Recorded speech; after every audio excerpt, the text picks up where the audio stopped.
Good morning student. Standard है 4th, subject है हिंदी। इसमें पाठ तीसरा है हमारा राष्ट्र ध्वज। हमारा राष्ट्र ध्वज। तो ये जो पाठ है तीसरा हमारा राष्ट्र ध्वज, तो उसके बारे में मैं आज आपको पढ़ाने वाली हूँ। और उसके पहले जो पाठ था हमारा दूसरा मूर्ख शेर, वो हमने पूरा कर दिया है। इसकी पहले की वीडियो में उसका जो पाठ की स्टोरी थी वो मैंने आपको पढ़ा दी। फिर उसका जो शब्द का अर्थ था वो भी मैंने आपको करवा दिया। फिर ये जो अभ्यास के प्रश्न और उसके आंसर थे वो भी मैंने आपको करवा दिए, उसके बारे में मैंने आपको पढ़ा दिया। और अब पाठ तीसरा है हमारा राष्ट्र ध्वज, तो इसके बारे में मैं आज आपको पढ़ाने वाली हूँ। और इसका जो ये अभ्यास वो है हार्ड वर्ड्स, वो भी मैं आपको करवाने वाली हूँ, ठीक है। तो इसमें सबसे पहले हम स्टार्ट करते हैं आज का पाठ पाठ तीसरा हमारे बच्चों हमारा राष्ट्र ध्वज। राष्ट्र ध्वज मतलब कि जो, ठीक है। तो चलो हम स्टार्ट करते हैं। तो बच्चों, तुमने देखा होगा कि प्रतिवर्ष 15 अगस्त को हमारे प्रधानमंत्री दिल्ली के लाल किले पर तिरंगा झंडा फहराते हैं। मतलब कि आप बच्चों, आप लोगों ने टीवी में कि ऐसे न्यूज़ में कि वहाँ पे देखा होगा कि हमारे जो प्रधानमंत्री हैं वो दिल्ली में जाकर, जो लाल किला है वहाँ पे जाकर ये राष्ट्र ध्वज है वो फहराते हैं। और वो कब फहराते हैं? 15 अगस्त को या 26 में 26 जनवरी को, 80 अगस्त या 26 जनवरी को प्रतिवर्ष, यानी कि हर वर्ष यह तिरंगा झंडा की हमारे राष्ट्र ध्वज है। ये जो तिरंगा झंडा है ये वाला देखो, ऐसे हमारे देश में ये राष्ट्रपति है वो ऐसे तिरंगा लहराते हैं, फहराते हैं। और झंडे, ये जो यह तिरंगा झंडा है हमारे राष्ट्र ध्वज है। ये जो तिरंगा है, झंडा है, वो हमारे देश का राष्ट्र ध्वज है। आओ हम इसके बारे में कुछ बातें करें। चलो मैं आज आपको इसके बारे में कुछ बातें बताती हूँ और हम इसके बारे में कुछ बातें करते हैं।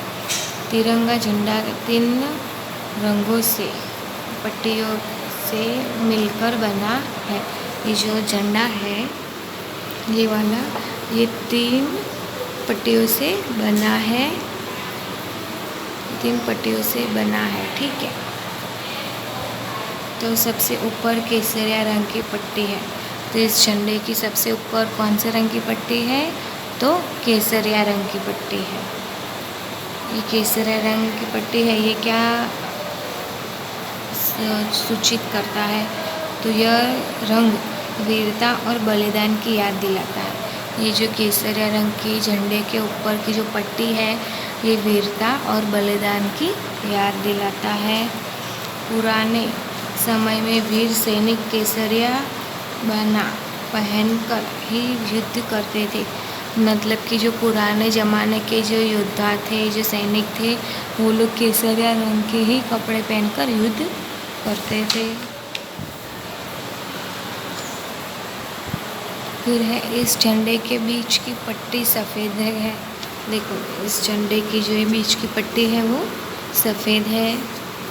यह रंग सच्चाई और पवित्रता के साथ साथ शांति का भी प्रतीक है। और ये जो वाइट कलर की जो पट्टी है वो सच्चाई और शांति का प्रतीक है और साथ साथ पवित्रता का भी प्रतीक है, ठीक है। सबसे नीचे की पट्टी गहरे हरे रंग की है।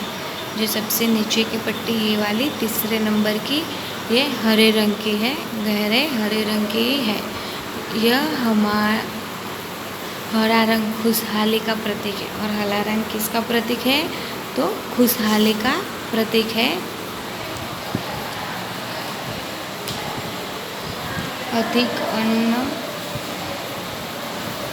अन्न उगाकर देश की धरती को हरा भरा, अधिक अन्न उगाकर, मतलब कि जो देश का किसान है वो धरती पर अन्न मीन्स के अनाज उगाकर जो हमें खाने के लिए होता है, उसकी बात की जाती। देश की धरती को हरा भरा बनाया जा सकता है, और देश की धरती को हरा भरा बनाया जा सकता है।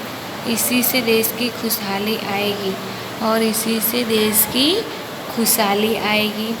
बच्चों, तुम सफ़ेद पट्टी के बीचों बीच, बच्चों आप लोग ये जो सफ़ेद पट्टी है ना, उसके बीचों बीच एक नीले रंग का चक्र भी देख रहे होंगे। ये जो नीले रंग का चक्र है वो भी आप लोग देख रहे होंगे। इसमें 24 कमानियाँ हैं, मतलब जो ये नीले रंग का जो गोल है उसके अंदर चक्र है, उसके अंदर 24 दोरेले लाइन है। इसे वाराणसी के पास स्थित सारनाथ के एक स्तंभ से लिया गया है। यह चक्र हमें प्रगति की ओर बढ़ने के लिए प्रेरित करता है, और ये जो चक्र है वो हमें प्रगति की ओर प्रेरित करता है।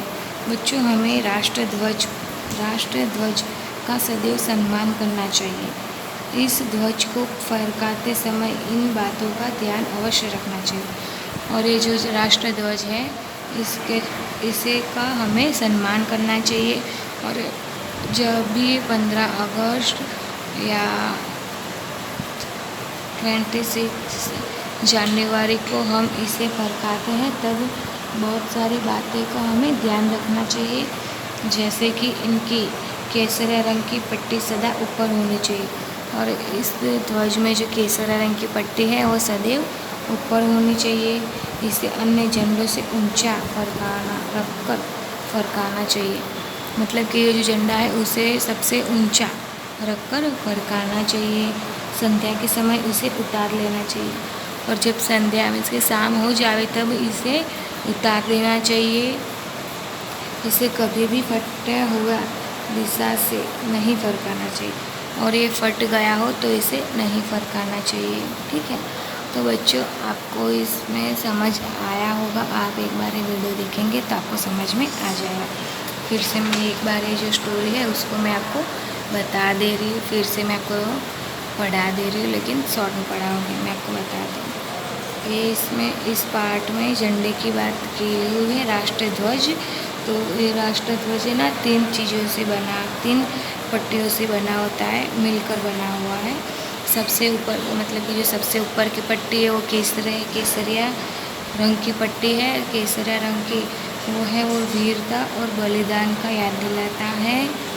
फिर जो पुराने ज़माने के जो सैनिक थे वो केसरिया रंग के कपड़े पहनकर युद्ध लड़ते थे, और ये जो बीच वाली पट्टी है वो सफ़ेद रंग की है। ये रंग सच्चाई और पवित्रता के साथ साथ शांति का भी प्रतीक है।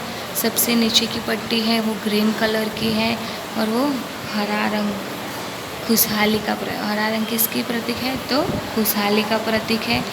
और बच्चों तुम सफ़ेद पट्टी के बीचों बीच, जो सफ़ेद पट्टी है उसके बीचों बीच नीले रंग का चक्र भी देखे हो तुमने। सफ़ेद रंग की पट्टी में नीले रंग का चक्र भी देखा होगा। यह चक्र 24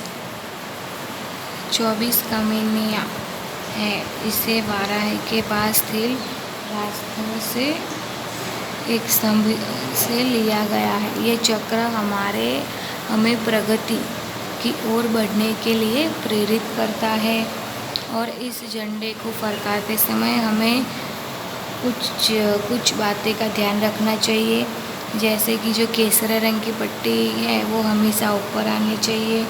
फिर इस झंडे को सबसे ऊंचा फहराना चाहिए। फिर संध्या हो जाए तो इसको उतार देना चाहिए, और कभी भी फटा हुआ नहीं होना चाहिए। फिर इस पाठ के जो शब्द के अर्थ है वो मैं आज आपको करवा दे रही हूँ। तो उसमें पहला है प्रतिवर्ष मीन्स के प्रत्येक साल। फिर झंडा मीन्स के ध्वजा। फिर राष्ट्रध्वज राष्ट्रीय ध्वजा, जो राष्ट्र का ध्वजा होता है वो, राष्ट्र का ध्वज, झंडा। केसरिया मीन्स के केसरिया रंग, पट्टी, पट्टी का मीनिंग क्या होता है, धज्जी। फिर वीरता मीन्स के बहादुरी, बलिदान यानी कि त्याग। फिर प्रतीक, निशान, प्रतीक मीन्स क्या होता है, निशान। फिर खुशहाली, समृद्धि। अन्न का मीनिंग होगा अनाज। चक्र मीन्स के पहिया। स्तंभ का मतलब होगा स्तंभा। प्रगति मीन्स के विकास, उस काम में ज़्यादा से ज़्यादा आगे बढ़ना। सम्मान करना, सम्मान करना मीन्स के आदर देना, टू रिस्पेक्ट। फिर संध्या मीन्स के शाम। ठीक है, तो बच्चों आज मैंने आपको जो ये पाठ तीसरा है हमारा राष्ट्र ध्वज, उसके बारे में बता दिया। फिर उसका जो शब्द का अर्थ था वो भी मैंने आज आपको पढ़ा दिया है। तो आप ये इस वीडियो को देखना और समझने की ट्राई करना। Thank you.